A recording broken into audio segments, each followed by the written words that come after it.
متقی کون ہے؟ ان کی 6 خوبیاں ہیں. کتنی؟ پہلی چیز کیا ہے؟ الذین یؤمنون بالغیب، جو کس کو کہتے ہیں؟ بن دیکھی چیزوں کو اللہ آپ نے مانا، دیکھ لیا. اللہ کو دیکھا لیکن آخرت کو دیکھا لیکن مانا، پیغمبر کو دیکھا لیکن مان لیا. یہ فرشتے یہاں کرامن کاتبین، دیکھا لیکن مانا. لیکن تو پہلی چیز ہے یؤمنون بالغیب، جو بن دیکھے. اب 2 چیزیں سمجھنی. ایک سمجھنا یہ ایمان کیا ہے، اور ایک سمجھنا ہے غیب کیا ہے. ایک سمجھنا ایمان کیا ہے، غیب کیا ہے. دیکھو توجہ رکھو، میں بیچ میں کسی سے پوچھوں گا میں نے کیا کہا، بپرس مل میں کیا ہوا، میں کیا وجہ کیا ہے. مولوی کر گاڑی خوش خوش کران پنن عیش، بہٕ دِمہٕ نہٕ خوش گاڑی گژھنہٕ پانس کینٛہہ. اس لیے توجہ سان بوجھ.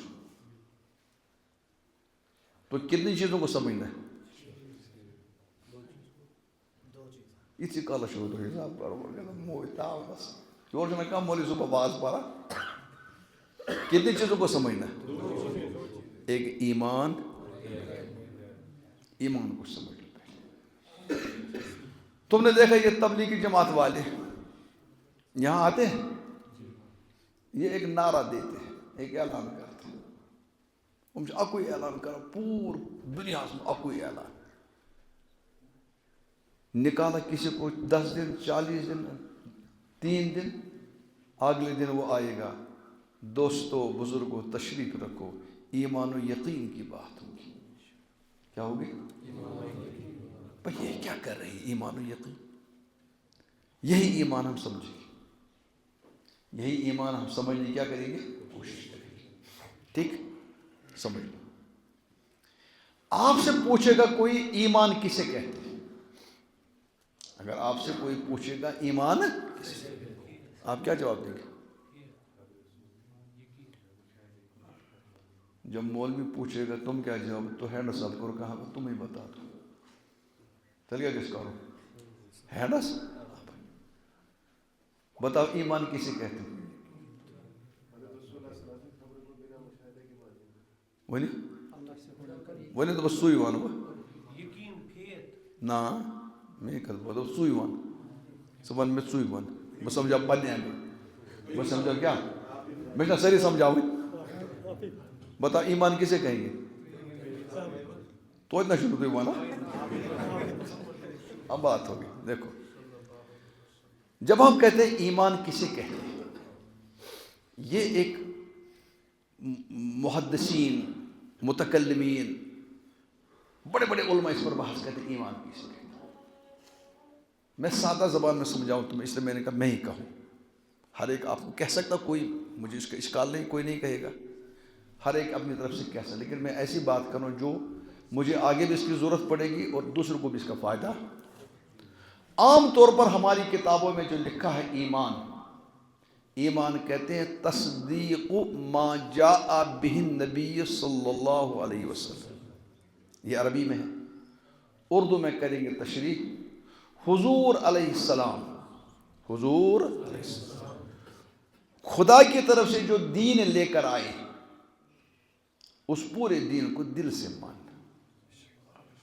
حضور علیہ السلام جو بھی دین لے کر آئے، چاہے فرض ہو، سنت ہو، نفل ہو، واجب ہو، چھوٹی چیز ہو، بڑی چیز ہو، اس کو کس سے مانا؟ اس کا نام کیا ہے؟ ٹھیک ہو گیا؟ یاد رکھیے، حضور علیہ السلام جو دین لے کر آئے ہیں، اس دین کو کس سے ماننا؟ اس کا نام ہے ایمان. کتابوں میں لکھا. لیکن اسی کشمیر سے ایک عجیب غریب شخصیت پیدا ہوئی. ایک شخصیت، اس کا نام ہے علامہ انور شاہ کشمیری، پڑھو رحمۃ اللہ. اس نے تمام علماء سے کہا، 1400 جو سال پہلے علماء نے کہا ایک لفظ بڑھانا پڑے گا، ایک لفظ ایڈ کرنا پڑے گا.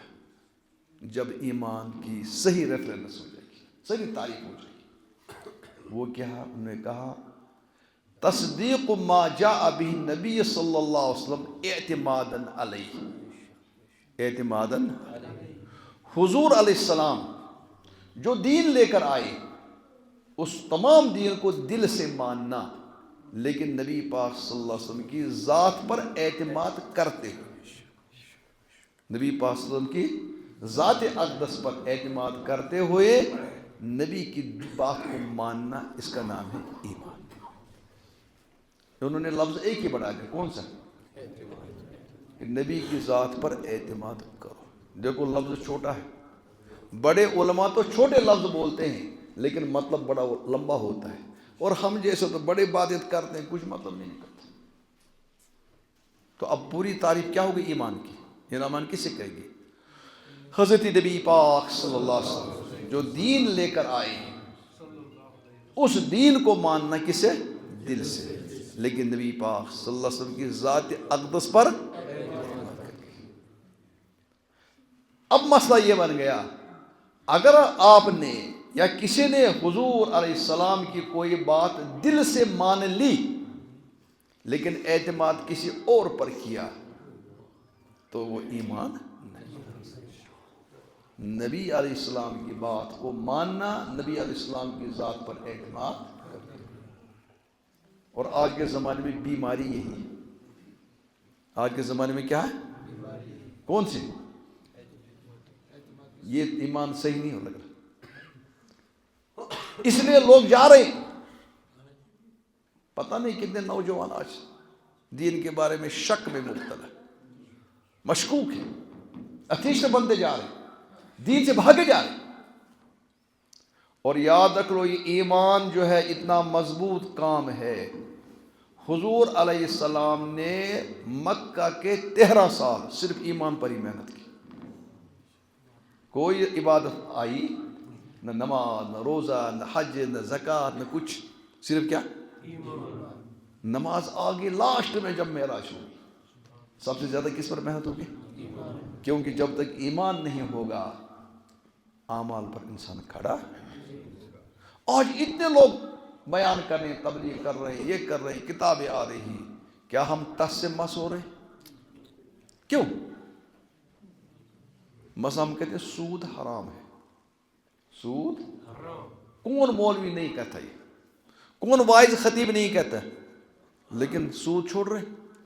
اٹھا کے دیکھو، لون، گاڑی کا لون تو ہے ہی، تجارت کا لون تو ہے ہی، اور مکان کا لون تو ہے ہی۔ اب تو شادی بھی کس پر کرتے ہیں؟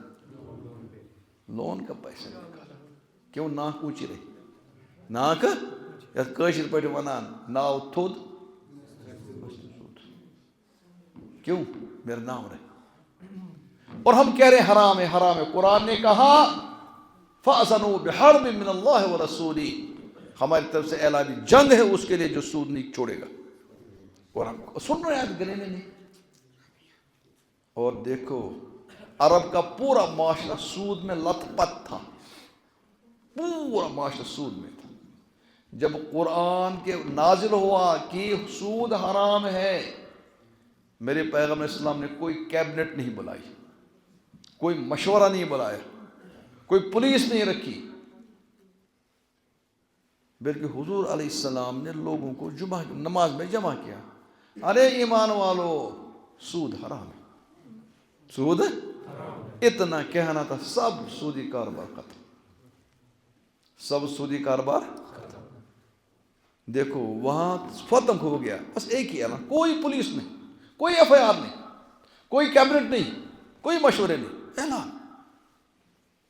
یہاں تو کتنا مسئلہ ہے، کچھ ہو رہا، کچھ ٹس سے مس نہیں۔